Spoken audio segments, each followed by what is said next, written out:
আমি আল্লাহর এত মায়া, আমি আল্লাহর এত মুহাব্বত, এত ভালোবাসা দিয়ে তোকে বানাইছি রে গোলাম। তুই গোলাম যখন আমি আল্লাহর কুদরতি পায়ে সেজদা দিয়ে বলো সুবহান রাব্বিয়াল আলা, এইভাবে যখন আমি আল্লাহর পুত পবিত্র নাম ঘোষণা করতে থাকো, আমি আল্লাহর পবিত্রতা বর্ণনা করতে থাকো, ও মুমিন ওরে গোলাম, আমি আল্লাহ তখন আর আসমানে থাকতে পারি না, আমি আল্লাহ তখন আর আরশ আযমে থাকি না, আমি আল্লাহ তোর নিকটবর্তী প্রথম আসমান আইসা তোর সাগর পানিগুলো কুদরতি হাতে মুছতে থাকি আর বলি রে মুমিন ও আমার বান্দা কি গুনাহ করছো, আমি আল্লাহর কাছে বলো ও আমার বান্দা গুনাহ করতে করতে দুনিয়ার জমিনটা ভরে ফেলছো,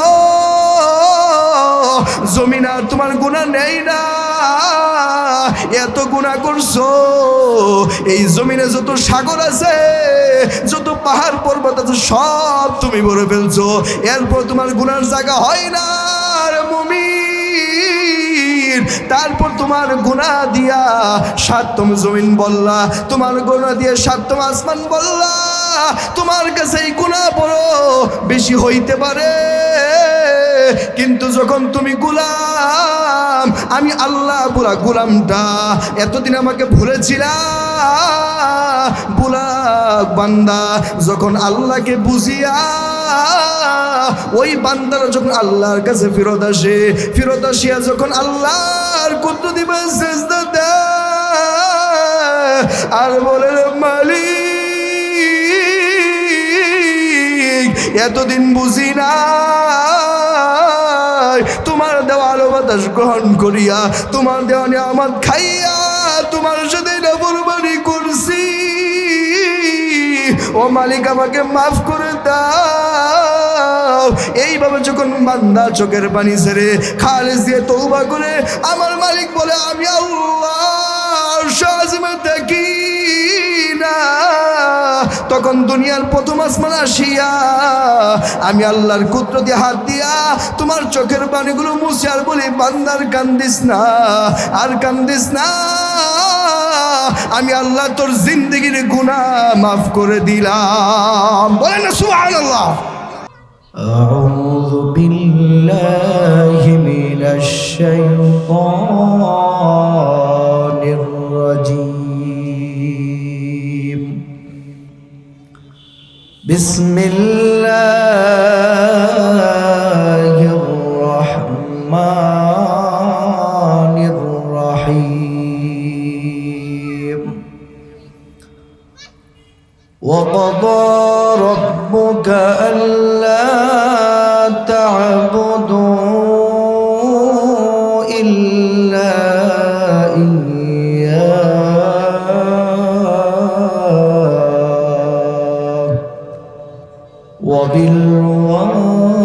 وبالوالدين إحسانا إما يبلغن عندك الكبر أحدهما أو كلاهما فلا تقل لهما أف ولا تنهرهما وقل لهما قولا كريما.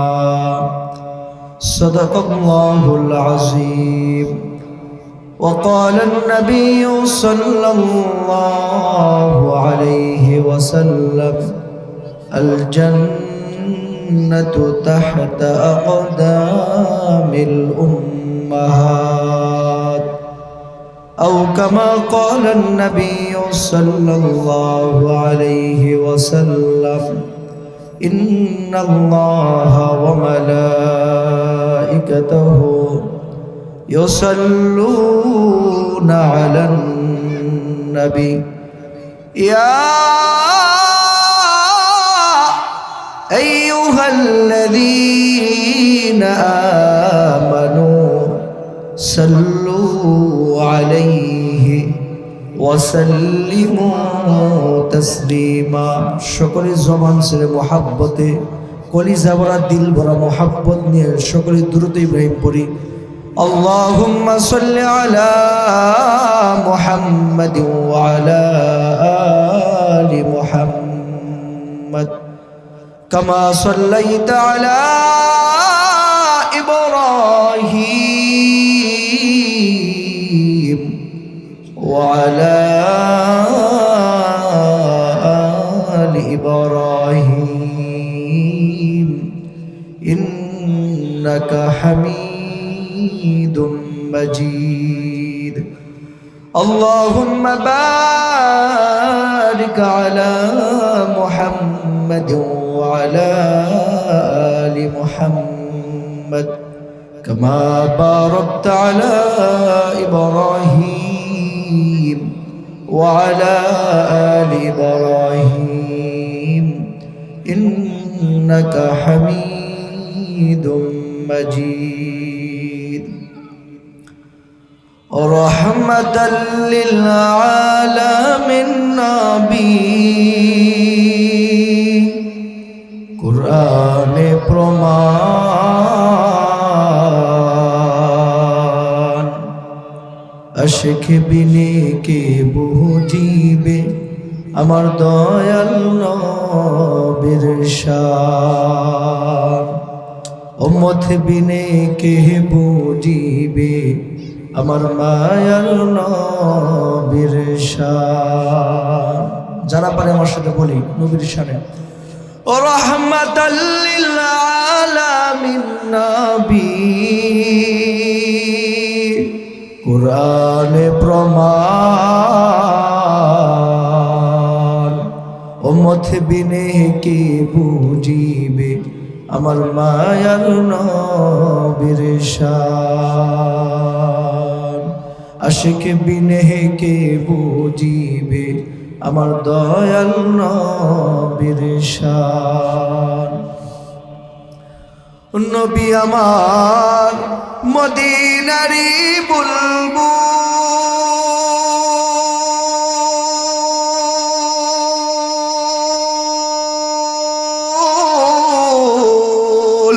আমার আল্লাহ ভালোবেসে নামটি রাখলেন মুহাম্মদ রাসূল আল্লাহু আকবার নবী আমার মদিনারি বুলবুল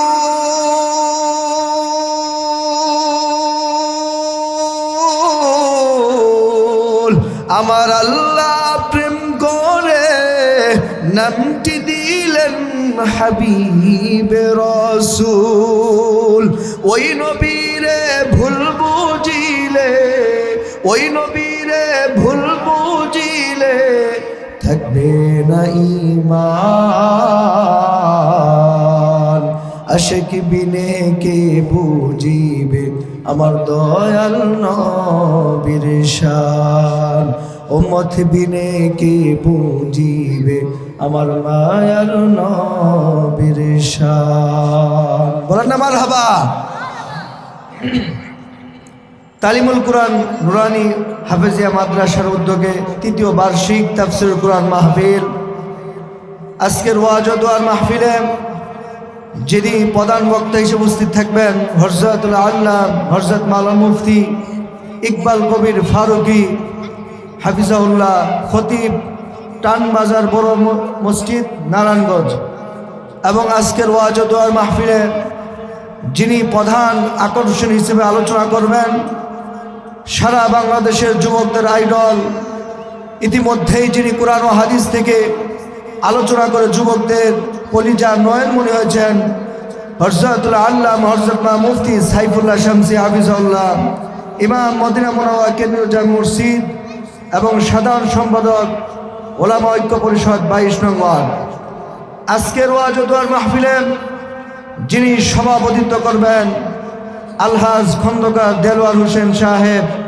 সাবেক মেম্বার 1 নং ওয়ার্ড তালকিয়া ইউনিয়ন পরিষদ সভাপতি গজারিয়াপাড়া কেন্দ্রীয় জামে মসজিদ এবং যিনি বিশেষ সহসভাপতি হিসেবে উপস্থিত থাকবেন আলহাজ খন্দকার মোহাম্মদ বিল্লাল হোসেন সহসভাপতি গজরেপাড়া কেন্দ্রীয় জামে মসজিদ এবং আজকের ওয়াজ ও দোয়ার মাহফিলে প্রধান মেহমান, বিশেষ মেহমান, আমন্ত্রিত মেহমান এবং আজকের ওয়াজ ও দোয়া মাহফিলে মঞ্চ উপবিষ্ট আছে জাতির শ্রেষ্ঠ সন্তান হযরত উলামায়ে কেরামগণ।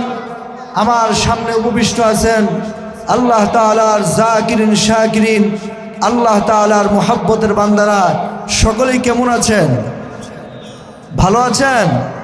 যদি ভালো থাকি আল্লাহ তাআলা আমাদেরকে এই গজরেপাড়া হাজার হাজার মানুষ থেকে, হাজার হাজার মায়ের সন্তান থেকে নির্বাচিত করে আল্লাহর প্রিয় বান্দা হিসেবে কবুল করে এই জান্নাতি পরিবেশে আসার তৌফিক দান করেছে। এই জন্য খুশি না বেজার? জোরে আওয়াজ শুনতে চাই। গজরেপাড়ার মাটি ইসলামের ঘাঁটি, কথা বলেন ঠিক কিনা? এই গজরেপাড়ার মাটি কোরআনের ঘাঁটি, কথা বলেন ঠিক কিনা? গজরেপাড়ার মাটি ইসলামের জন্য সর্বদাই উন্মুক্ত, কথা বলেন ঠিক কিনা? কে কে কোরআনের পক্ষে থাকতে রাজি, কথা বলেন ঠিক কিনা? এই হাজার হাজার মায়ের সন্তান থেকে এতগুলো মানুষ থাকা সত্ত্বেও আজকে মাত্র কয়েকজনই মঞ্চে উপবিষ্ট। এখানে আপনারা এসে খুশি নেই বেজার? মনে মনে কি ভাবতেছেন আপনারা ঠকে গেছেন? না না, ঠকেন নাই। যারা দোকান পাশে চার হুস্টে বসে তারাই ঠকে গেছে। আর আপনাদেরকে আল্লাহ কবুল করে বড় আদর করে মুহাব্বত করে জান্নাতি পরিবেশে আসার তৌফিক দান করছে। বলেন না আল্লাহু আকবার? আরো জোরে আল্লাহু আকবার। আসুন আমরা সকলেই কোরআন থেকে কথা বলি। কি বলেন? কোরআন থেকে আমরা কথা বলি। আল্লাহ তাআলা পবিত্র কালামুল্লাহর ভিতরে সুন্দর করে জানায় দেন, বিসমিল্লাহির রহমানির রহিম। ওয়া ক্বাদা রাব্বুকা আল্লা তা'বুদু ইল্লা ইয়্যা।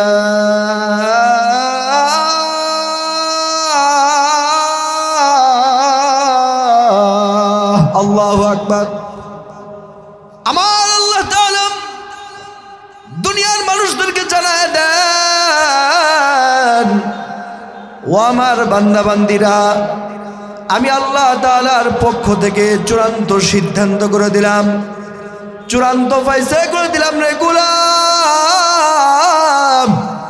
ও গজরেপাড়ার মুমিন ভাইরা, মুসলমান ভাইরা, আমার মালিক আল্লাহ বলে আমি আল্লাহ চূড়ান্ত সিদ্ধান্ত, চূড়ান্ত ফয়সালা করে দিলাম। সকলে আওয়াজ দিয়ে বলেন, আল্লাহ যদি কোনো বিষয় চূড়ান্ত ফয়সালা, কোনো চূড়ান্ত সিদ্ধান্ত দিয়ে দেয়, এই ফয়সালা পাল্টানোর মতো কোনো ব্যক্তি আছে?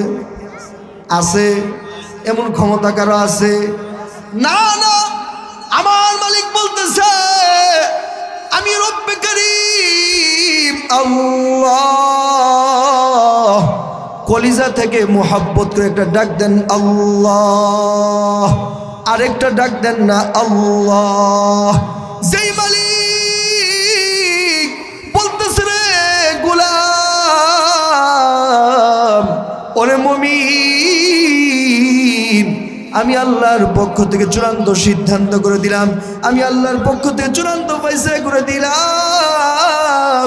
আমি আল্লাহর গোলামি করার পর, আমি আল্লাহর দাসত্ব করার পর, গোলাম, যদি এই সারাঙ্গুল কপালটা যদি মাত্রা নত করো, পৃথিবীর কোনো বাতিল, কোনো নাস্তিক মুরতাদ, কোনো নেতার কাছে, কোনো মাজারের কাছে, কোনো বাবার কাছে নত করা যাবে না। কথা বলেন ঠিক কিনা?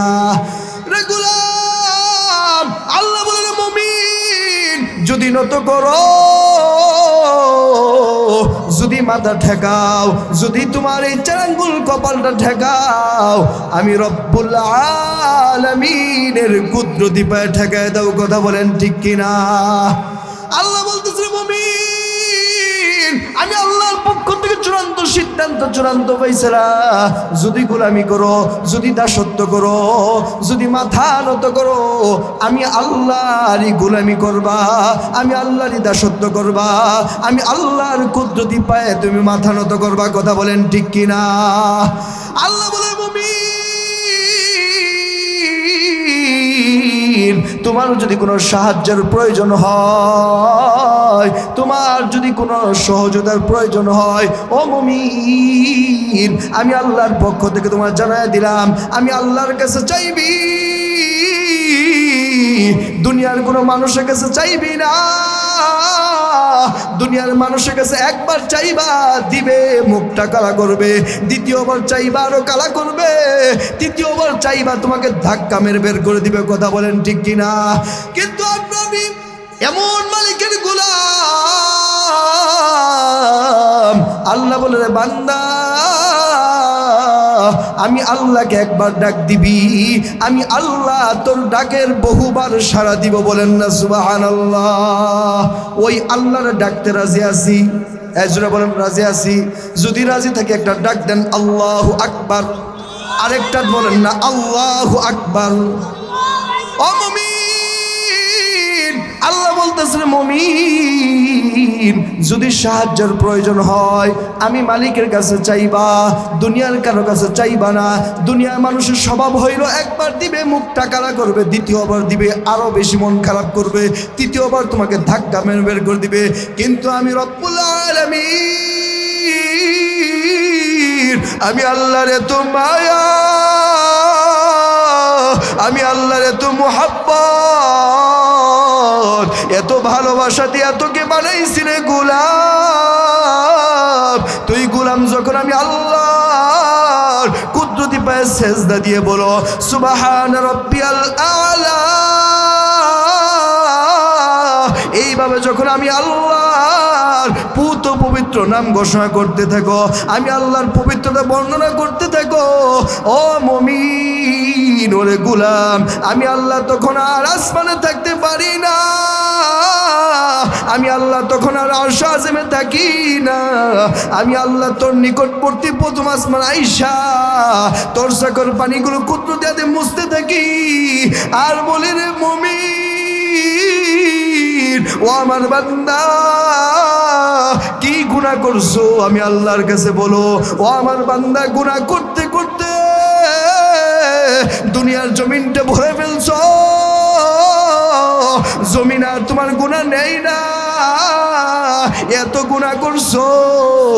এই জমিনে যত সাগর আছে, যত পাহাড় পর্বত আছে, সব তুমি ভরে ফেলছো। এরপর তোমার গুনার জায়গা হয় না রে মুমিন। তারপর তোমার গুনাহ দিয়া সাতম জমিন বললা, তোমার গুনাহ দিয়ে সাতম আসমান বললা।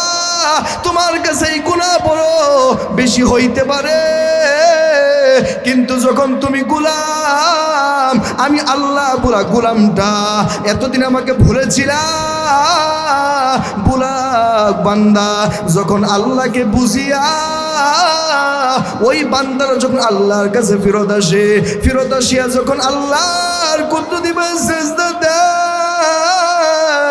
আর বলে, মালিক, এতদিন বুঝি না, তোমার দেওয়া আলো বাতাস গ্রহণ করিয়া, তোমার দেওয়া নিয়ামত খাইয়া তোমার সাথে নাফরমানি করছি। ও মালিক, আমাকে মাফ করে দাও। এইভাবে যখন বান্দা চোখের পানি ছেড়ে খালেস দিয়ে তওবা করে, আমার মালিক বলে, আমি আল্লাহ আরশ আযমে থাকি না। তখন দুনিয়ার প্রথম আসমান আসিয়া আমি আল্লাহর কুদরতি হাত দিয়া তোমার চোখের পানিগুলো মুছে আর বলি, বান্দার কান্দিস না, আর কান্দিস না, আমি আল্লাহ তোর জিন্দেগির গুনাহ মাফ করে দিলাম। বলেন না সুবহানাল্লাহ? আমি আল্লাহ তোর জিন্দেগির গুনাহ মাফ করলাম। আল্লাহ তাআলা পবিত্র কোরআনের ভিতরে বলেন, ইন্নাল্লাহা ইউহিব্বুত তাওয়াবিনা ওয়া ইউহিব্বুল মুতাতাহহিরিন। আল্লাহু আকবার। আপনি আমার মালিক আল্লাহ ডাক দিয়ে বলেন, মুমিন, আমি আল্লাহর কাছে যখন তুমি খালেস দিলে তওবা করেছো, ও বান্দা, আমি আল্লাহ তো তোমার গুনাহ মাফ করে দিছি। ইন্নাল্লাহ ইউহিব্বুত তাওয়াবিন, তোমার গুনাহগুলো মাফ করে আমি আল্লাহ ওই তওবাকারী বান্দারে মোহব্বত করি, বলেন না সুবহানাল্লাহ। আমি আল্লাহ তওবাকারী বান্দাকে বড় ভালোবাসি, বড় মোহব্বত করি। বান্দা শুধু গুনাই মাফ করলাম না, তোমাকে আমি ভালোবাসলাম, মোহব্বত করলাম। ও বান্দা, তোমার ভিতরে যে গুনাহ নামক নাপাক ছিল, এই নাপাক মহিলাগুলো আমি আল্লাহ দূর করিয়া ওয়ায়ুহিব্বুল মুতাতাহহিরিন, আল্লাহু আকবার, আমি আল্লাহ তোমাকে পুত পবিত্র ঘোষণা করে দিলাম, বলেন না সুবহানাল্লাহ।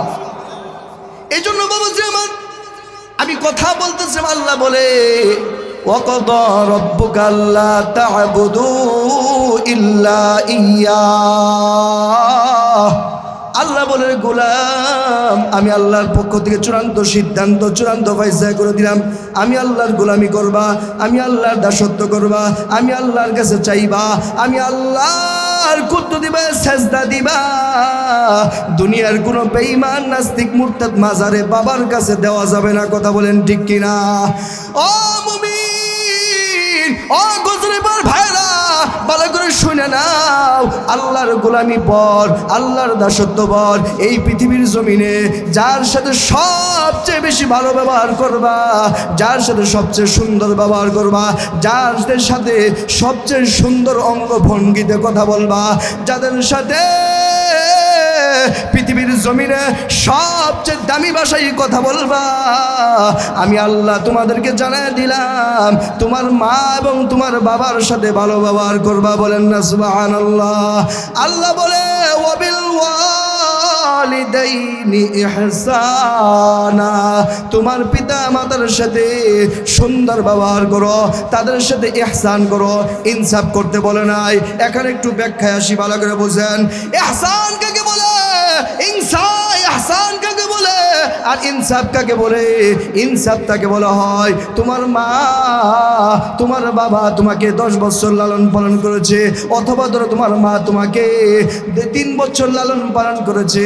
ইনসাফ হয়েছে তুমিও তোমার বাবাকে 3 বছর দেখেছো, সমান সমান হয়ে গেছে, এর নাম ইনসাফ। আরো সহজ করে বুঝেন, ধরেন আমাকে কেউ একটা কিল মারছে, আমিও তাকে একটা কিল মেরেছি, সমান সমান বরাবর, একে বলে ইহসান, ইনসাফ। আর ইহসান তাকে বলা হয়, আমার আল্লাহ বলে গোলাম, আমি রব্বুল আলামিনের পক্ষ থেকে ফয়সালা করে দিলাম, তোমার পিতামাতার সাথে তুমি ইহসান করতে পারবা না, তোমার পিতামাতার সাথে তুমি ইহসান করবা না, তাদের সাথে তুমি ওয়াবিল ওয়ালিদাইনি ইহসানা, ইহসান করবা, ইনসাফ করবা না। কথাটা একটু ভুল হয়ে গেছে। আল্লাহ বলে, তুমি বান্দা তোমার মা বাবার সাথে ইনসাফ করে কথা বলেও না, ইহসান করে কথা বলবা। ইহসান কাকে বলা হয়? তোমার মা, তোমার বাবা তোমাকে যদি 10 বছর লালন পালন করে, তুমি তাহলে আল্লাহর ভাষা অনুযায়ী তোমার মা বাবার 20 বছর করবা, ডাবল করবা, বলেন না সুবহানাল্লাহ। আরো জবান সুবহানাল্লাহ। আল্লাহ বলে গোলাম, আমি আল্লাহর চূড়ান্ত সিদ্ধান্ত, আমি আল্লাহর গোলামি করার পর, আমি আল্লাহর দাসত্ব করার পর তোমার পিতা মাতার সাথে সুন্দর ব্যবহার করবা। রাজি আছি? গজরে পারে কি এমন কোনো সন্তান নাই? যেখানেই বাংলাদেশে আলোচনা করতে যাই, মুরব্বী বাবা যে বলে, হুজুর আমাদের সন্তানগুলো নেতার কথাই নেতার পিছে ঘুরে, আমাদের সন্তানগুলো নেত্রীর কথাই নেত্রীর পিছে ঘুরে, কিন্তু মা বাবার সাথে দুর্ব্যবহার করে। এই গজরে পাড়ায় কোনো নাই? কথা বলেন। এর আগে তো বুঝি নাই।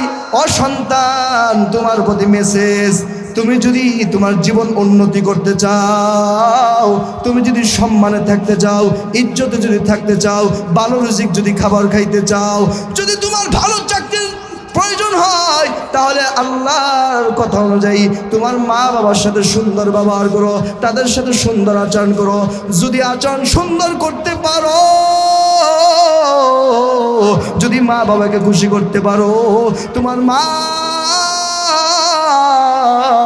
তোমার বাবা যদি একটু দোয়া করে দেয়, আমার আল্লাহ খুশি হইয়া ওই সন্তানের জন্য দুনিয়া বা আখিরাতে দুজাহানে কল্যাণ দিয়ে দে, বলেন না সুবহানাল্লাহ। সত্য একটা ঘটনা বলি। সৌদিয়াতে একটা শহর আছে, রিয়াদ নামে একটা শহর আছে। যারা সৌদির নাম শুনেছেন, রিয়াদ নামে একটা শহর আছে। ওই শহরের ভিতরে আর রিয়াদ নামে একটা পত্রিকা আছে, ভালো করে বুঝেন। এই আর রিয়াদ নামের পত্রিকার ভিতরে একটা ছাপা হয়েছে একটা ঘটনা।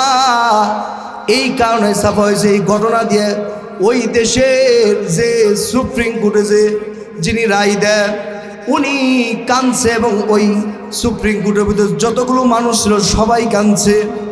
এই জন্য এই ঘটনাটা আর রিয়াদ পত্রিকাতে ছাপানো হয়েছে। ভালো করে বুঝেন, একটা মা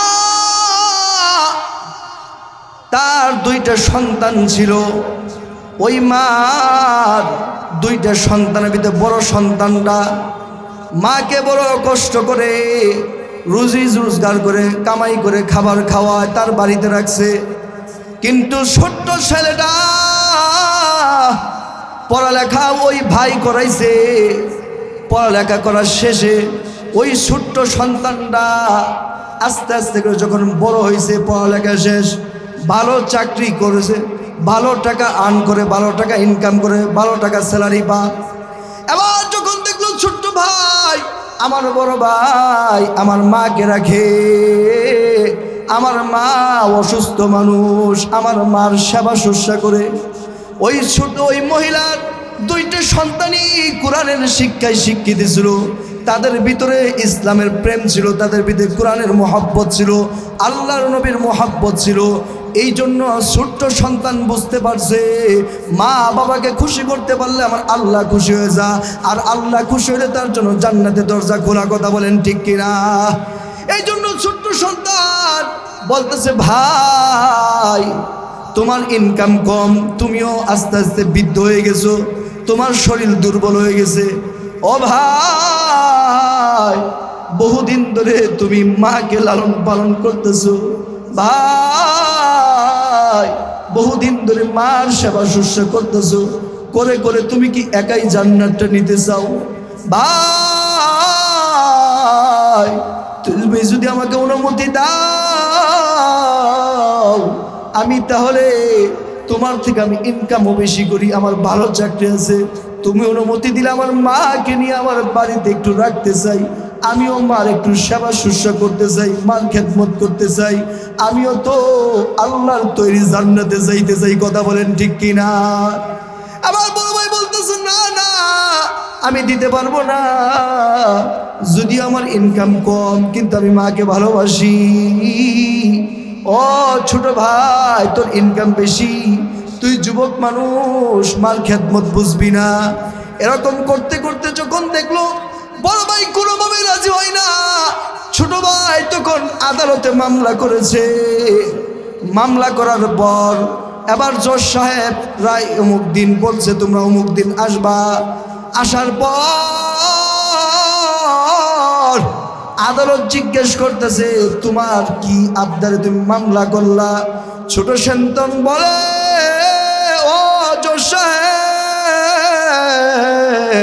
আমার ভাই আমার উপর জুলুম করেছে, ভাই আমার মাকে একা একা খেদমত করিয়া, মাকে সেবা শুশ্রূষা করিয়া একাই আল্লাহ তুই জান্নাতটা নিতে যা, আমার মাকে আমার বাড়িতে আনতে দেয় না। এই কথা যখন বলতেছিল, আদালতের ওই জজ সাহেব এই কথা শুনিয়া চোখের পানি ধা ধা করে ছেড়ে দিছে। এবার জজ সাহেব বড় ভাইকে ডাকছে, ডাক দিয়ে বলতেছে, তোমার কি বক্তব্য আছে বলো।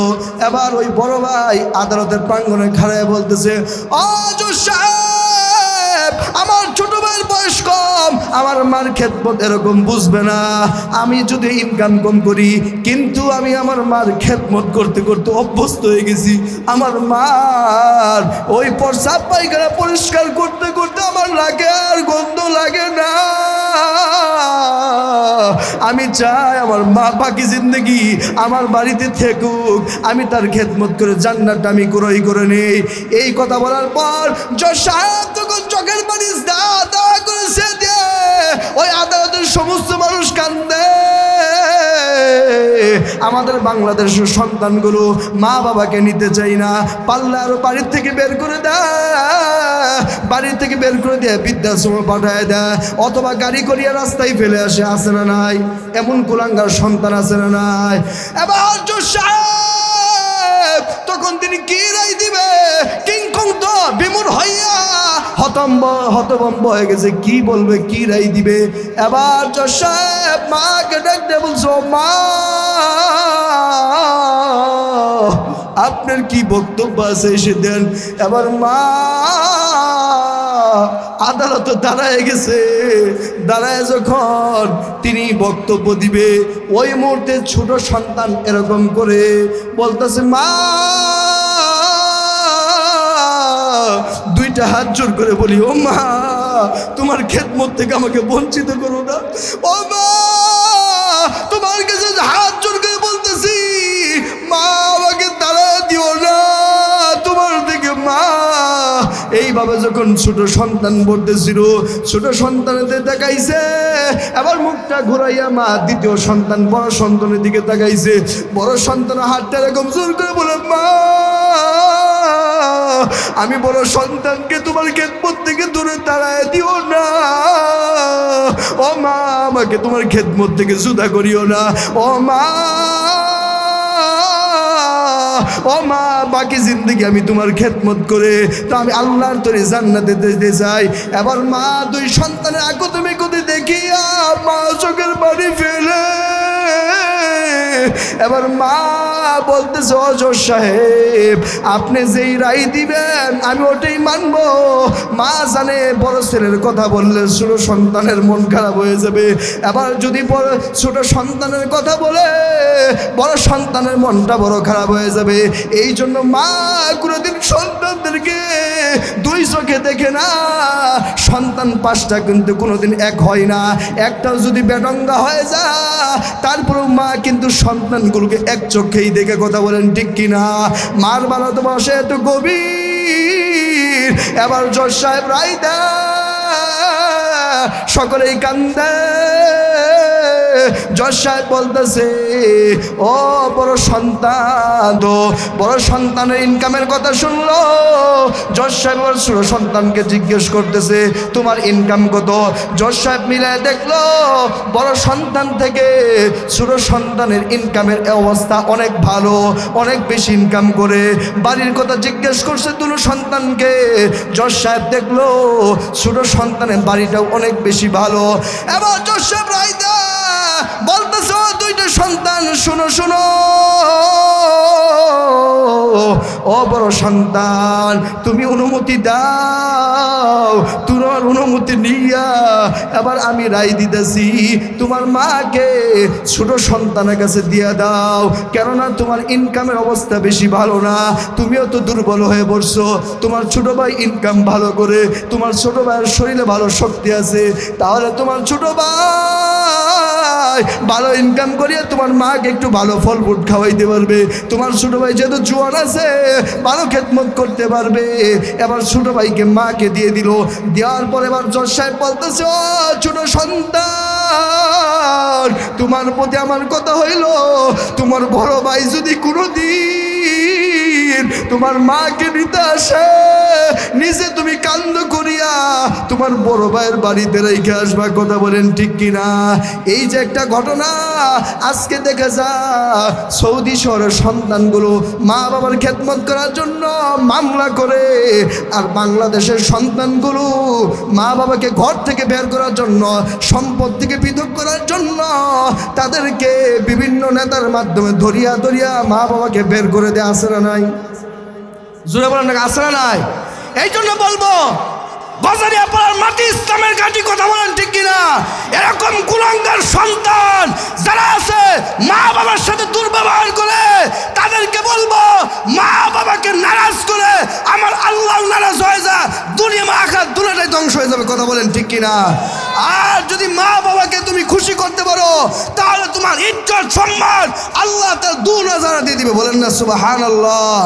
এই জন্য গাজীপুরের সন্তানদেরকে বলবো, ও সন্তান যারা আছেন মা বাবার খেদমত করতে রাজি আছি, কে কে একটু হাত তুলে দেখায় দে, হাত তুলেন। সবাই রাজি আছে ইনশাল্লাহ? মা বাবাকে খুশি করবো তো, রাজি আছে ইনশাল্লাহ? হাত নামান। আপনাদের প্রতি মেসেজ, কত পীরের মুরিদ আছি আমরা, পীরকে হুজুরকে হাতিয়ে দেন, কোনো সমস্যা নাই। আপনি এই শীতের দিনে একটা কমলা কিনে যদি নিজে ভেঙ্গে মাকে খাওয়াই দিতে পারো, বাবাকে খাওয়াই দিতে পারো, তোমার মা যদি খুশি হয়ে যায়, আমার আল্লাহ আরশ আজিম খুশি হয়ে যাবে। বলেন না সুবহানাল্লাহ? আমার আল্লাহ খুশি হয়ে গেলে তোর ইজ্জত, তোর সম্মান, তোর রিজিক আল্লাহ সব বাড়ায় দিবে। বলেন না সুবহানাল্লাহ? এই জন্য মা বাবাকে খুশি করবো তো ইনশাল্লাহ। আর এই বাংলার জমিনে কিছু আউল ফাউল বাউলরা আছে, আমার আল্লাহর কোরআন নিয়ে কটূক্তি করে, আছে না নাই?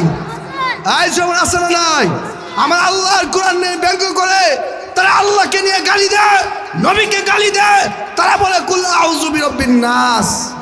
আল্লাহ কোরআনে নাসের কথা কইছে, বলে নাচতে কইছে, মালিকিন নাস আবার নাচতে কইছে, ইলাহিন নাস আবার নাচতে কইছে, মিন শাররিল ওয়াসওয়াসিল খান্নাস আরো বেশি নাচতে কইছে। বলেন নাউজুবিল্লাহ। এই আউল ফাউল বাউলরা আল্লাহর কোরআনকে বিকৃতভাবে বক্তব্য দিয়েছে। এই বক্তব্যের জন্য সে মুরতাদ হয়ে গেছে। আর মুরতাদের একটাই বিচার, তার কল্লা কাটতে হবে। কথা বলেন ঠিক কিনা? এই ভয় পান নাকি? ধরলেকে আমাকে ধরবে, আপনাকে ধরবে না। কথা বলেন ঠিক কিনা? বক্তব্য আমি দিচ্ছি, এই আউল ফাউল বাউল যে আল্লাহর বিরুদ্ধে চলে গেছে, এই দুনিয়ার জন্য তার বাঁচার অধিকার নাই। কথা বলেন ঠিক কিনা? অবিলম্বে সরকার বাহাদুরকে বলবো, আউল ফাউলের বাউলের কোরআন বিরোধী, আল্লাহ বিরোধী, তাকে ফাঁসির রায় কার্যকর। কথা বলেন ঠিক কিনা? আর কিছু পাতি নেতা আছে, আউল ফাউল বাউল কোরআন বিরোধী, আল্লাহ বিরোধী, তাদের পক্ষ নিয়েছো। আল্লাহর বিপক্ষে যদি তোমরা অবস্থান করো, এই দেশে কেউ টিকতেও পারে না, এই ভবিষ্যতেও টিকতে পারবে না। কথা বলেন ঠিক না? শেখ হাসিনা যেমন 17 বছর মানুষের উপর এবং কোরআনের যারা পক্ষে তাদেরকে স্টিমরোলার চালাইছে, থাকতে পারছে। যেই রায় করে আল্লামা সাইদিকে ফাঁসি দিয়েছিল, আল্লাহ সেই রায় ঘুরায় শেখ হাসিনার দিকে আনছে না নাই?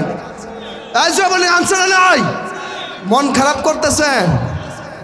এই জন্য বলবো, কোরআন বিপক্ষে, রসুল বিপক্ষে কেউ বক্তব্য দিলে, তাদের যদি কেউ পক্ষ নিয়ে নেয়, সেও আল্লাহর বিপক্ষে চলে গেছে। কথা বলেন ঠিক কিনা? এদেরকে আমরা সাথ দিতে পারি? সাথ দেওয়া যাবে? আপনারা জানেন, আমি কোনো দলকে কটাক্ষ করে বলবো না।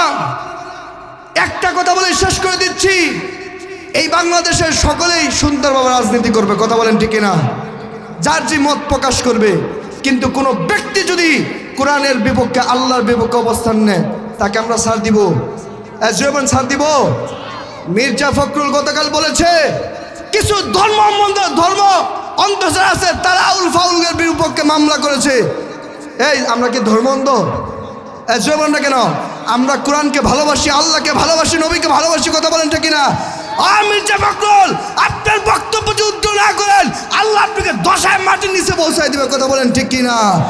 আর যদি বক্তব্য উদ্যোগ করে জাতির কাছে ক্ষমা চান, আল্লাহ আপনার মর্যাদা বাড়ায় দিবে। কথা বলেন ঠিক কিনা? এই জন্য আমরা সকলেই আল্লাহ এবং তার রসুলের জন্য জীবন দিতে প্রস্তুত আছি ইনশাল্লাহ। আল্লাহ আমাদের সবাইকে কবুল করে। বলেন আল্লাহুম্মা আমিন। ওয়া আখিরু দাওয়ানা আনিল হামদুলিল্লাহি রাব্বিল আলামিন। আসসালামু আলাইকুম ওয়া রাহমাতুল্লাহ।